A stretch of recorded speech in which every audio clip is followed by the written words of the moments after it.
Welcome to this episode of The Rundown. I'm Hannah Duncan. Today we have lots of baseball action along with NBA and NHL playoffs. Let's go ahead and get started with MLB coverage.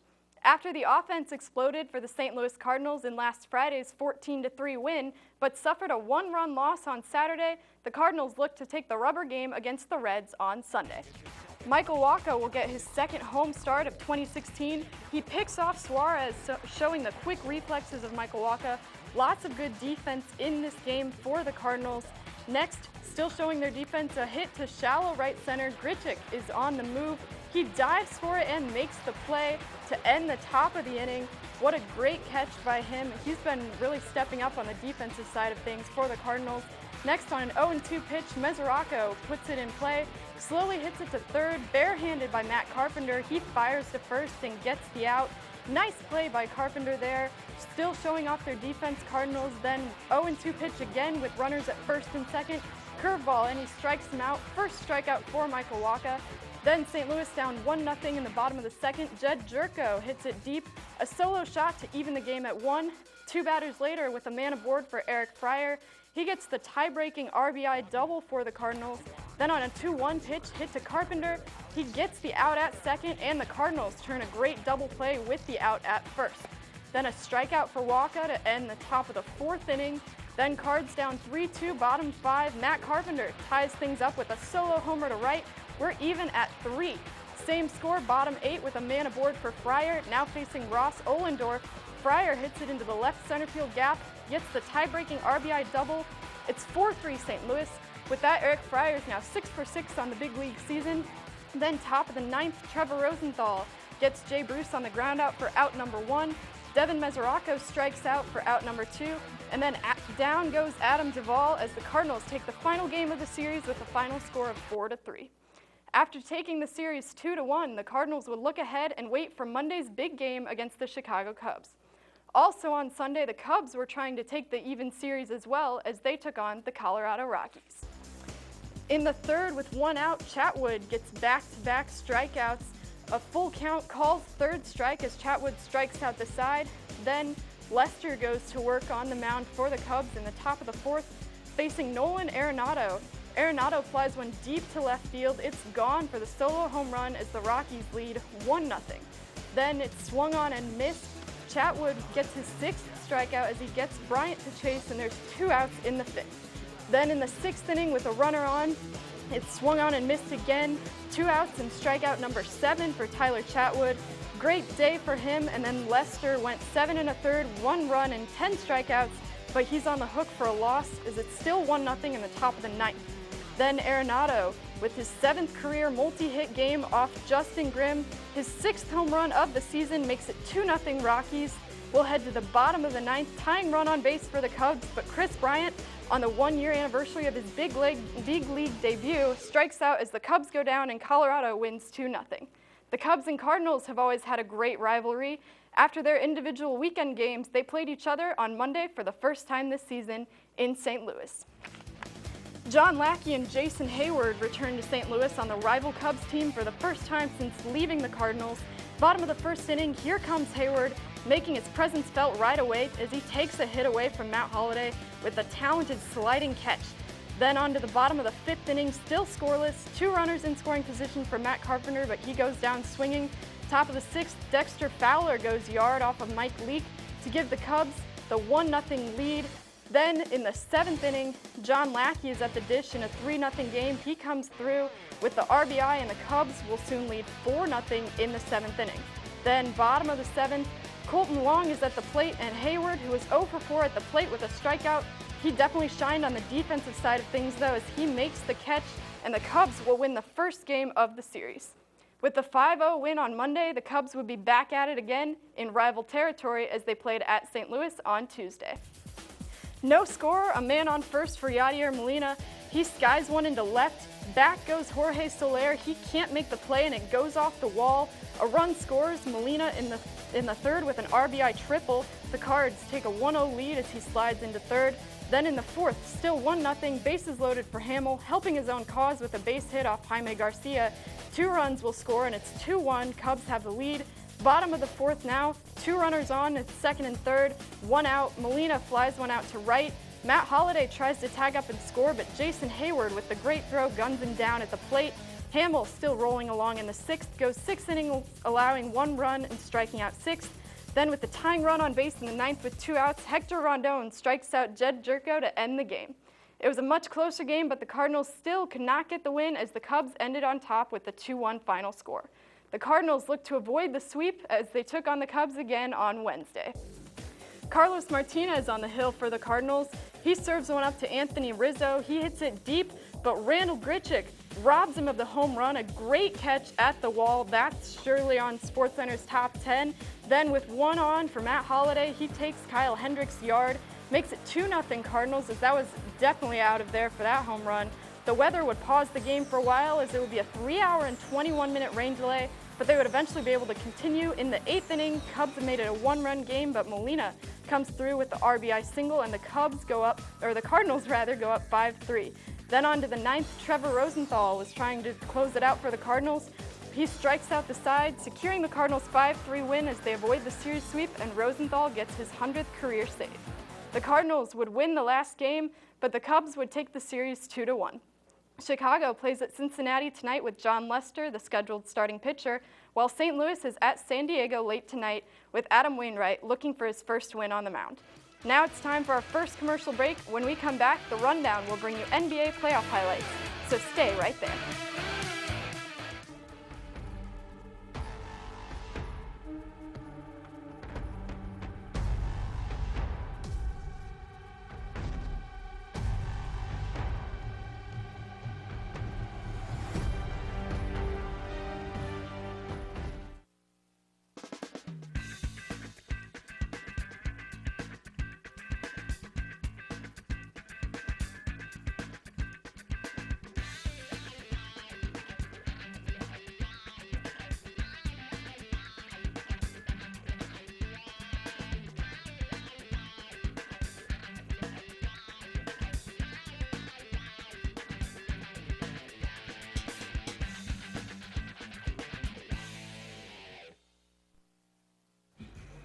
Never getting married. Never. Guaranteed. You picked a beautiful ring. Thank you. We're never having kids. I love it here. We are never moving to the suburbs. We are never getting one of those. We're never having another kid. I'm pregnant. I'm never letting go. For all the nevers in life, talk to State Farm agent Steve Bedford in Chatham. State Farm is there.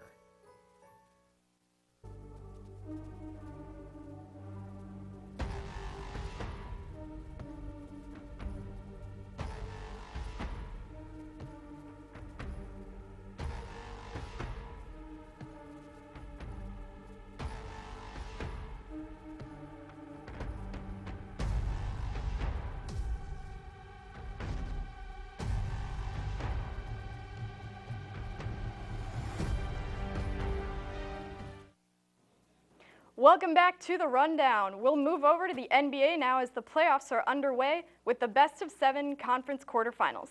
After the Oklahoma City Thunder beat the Dallas Mavericks 108-70 in the first game on Saturday behind Russell Westbrook's 24 points and 11 rebounds, the Mavericks look to redeem themselves on Monday.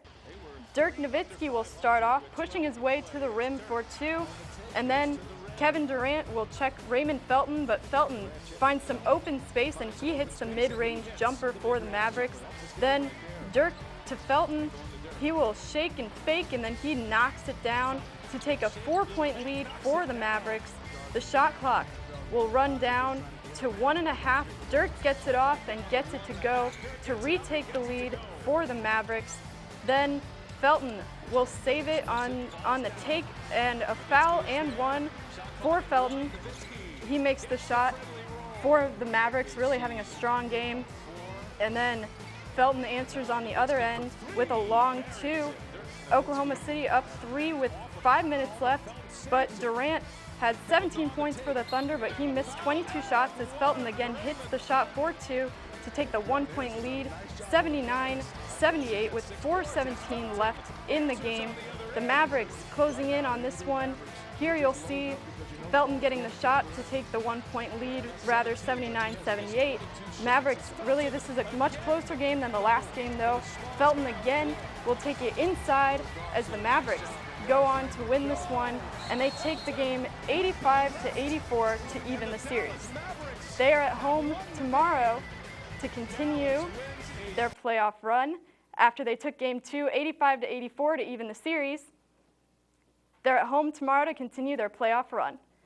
The dominating Golden State Warriors were matched up with the Houston Rockets for their conference quarterfinals. After cruising 104-78 in game 1, they played the Rockets on Monday at home as well. Klay Thompson will take one from downtown for the Warriors.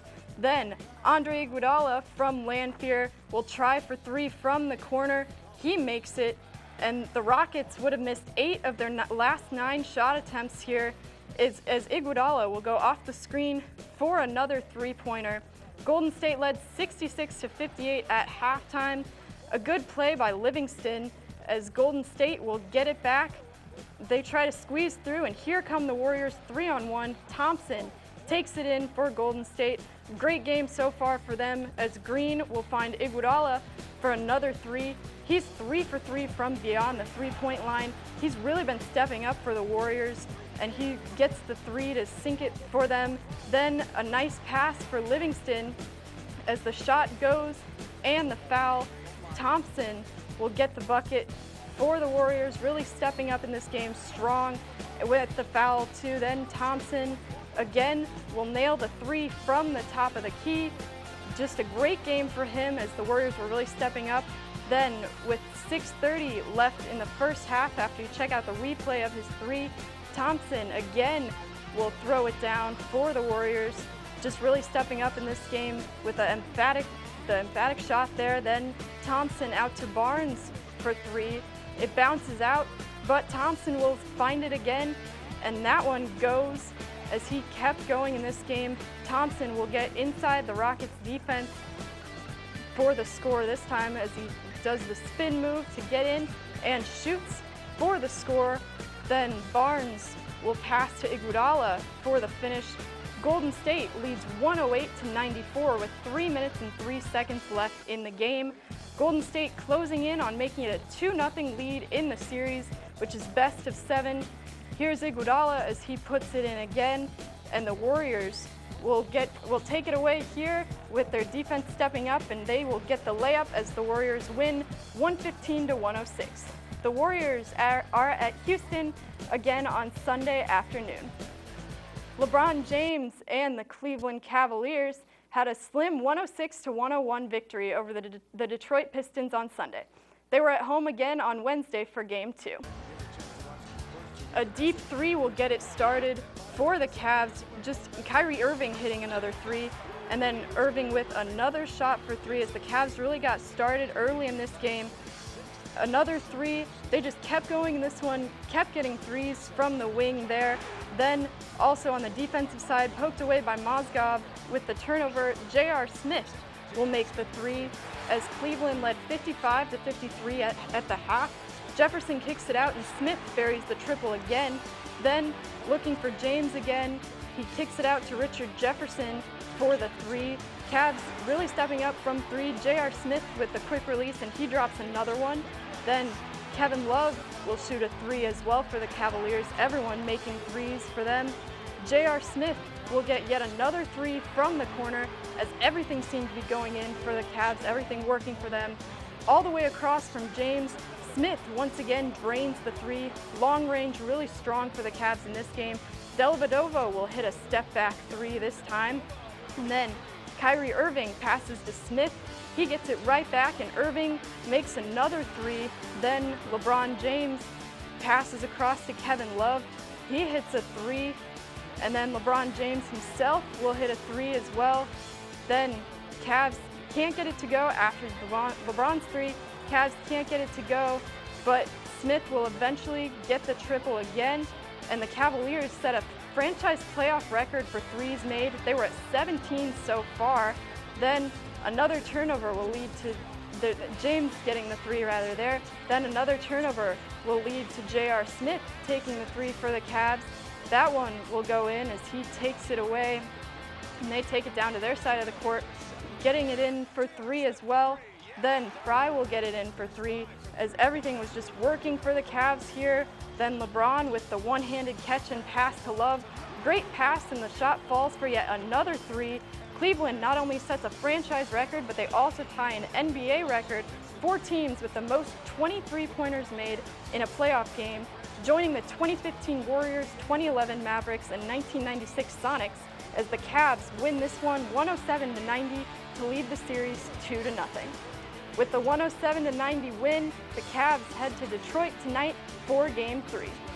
Now it's time for our last commercial break of the day. When we come back, we'll bring you Boston Marathon news and NHL hockey playoffs. Don't go away.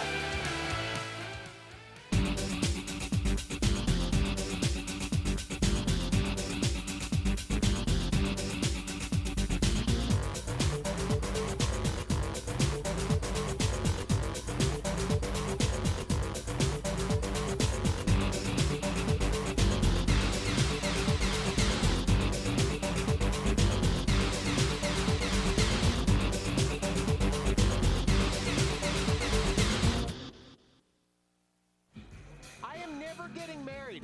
Never. Guaranteed. You picked a beautiful ring. Thank you. We're never having kids. I love it here. We are never moving to the suburbs. We are never getting one of those. We're never having another kid. I'm pregnant. I'm never letting go. For all the nevers in life, talk to State Farm agent Steve Bedford in Chatham. State Farm is there.